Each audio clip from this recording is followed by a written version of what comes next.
Percy was always willing to help, especially when it came to showing the big engines he was just as useful as they were.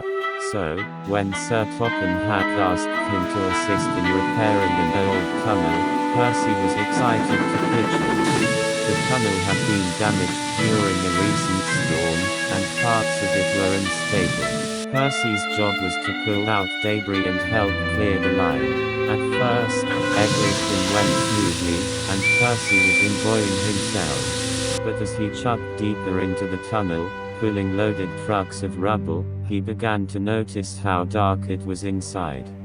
"Keep going, Percy," his driver encouraged. "We're almost done." But just then, with a loud crash, part of the tunnel ceiling gave way, and rocks tumbled down, blocking the entrance. Before he knew it, Percy was trapped inside. As the last bits of daylight disappeared behind the rock wall, Percy's firebox flickered nervously. He was all alone in the darkness, and it was eerily quiet. Though Percy was usually cheerful and brave, the pitch-black tunnel filled him with fear. "Hello," Percy stammered, his voice echoing through the empty space. He tried to stay calm, but the shadows seemed to close in around him.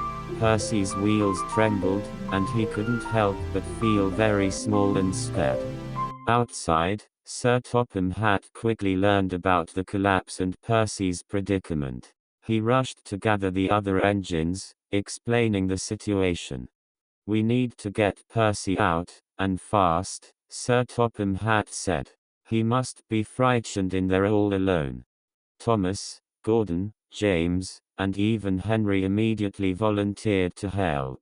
Each one of them was worried about Percy, especially knowing how dark it must be in the tunnel. "I know how he feels," Henry said quietly. "I once got bricked up in a tunnel, and it was awful." "Then we'd better hurry," Thomas said. "Percy's counting on us."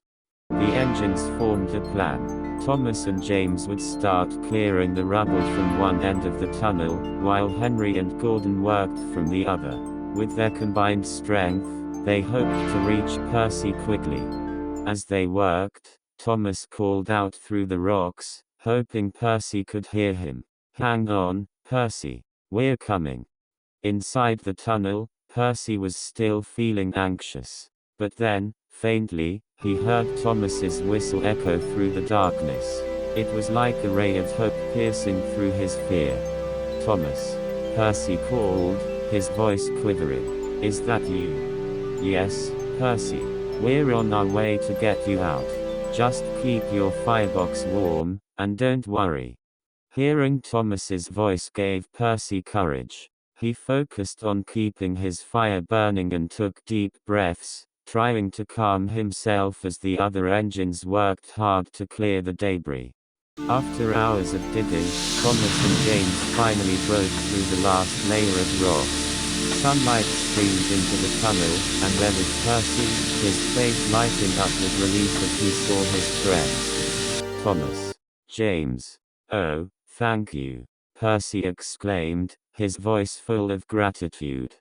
Thomas and James gave him comforting smiles, and they slowly led Percy out of the tunnel and into the open air, where Sir Topham Hatt and the other engines were waiting. Percy took a deep breath of fresh air, grateful to be free from the dark. "Well done, Percy," Sir Topham Hatt praised. "You were very brave, even when things were difficult." Percy blushed. "Thank you, sir. I was scared, but knowing my friends were there helped me be brave." That evening, the engines gathered around Percy, listening to his story of the dark tunnel and offering their support. Even Gordon, who was usually proud, told Percy he'd done a good job. Thomas gave Percy an encouraging bump. "You're one of us, Percy. We'll always be there when you need us." Percy beamed with pride, knowing he had friends he could rely on. And though he still didn't like the dark, he felt braver than ever, knowing he was never truly alone.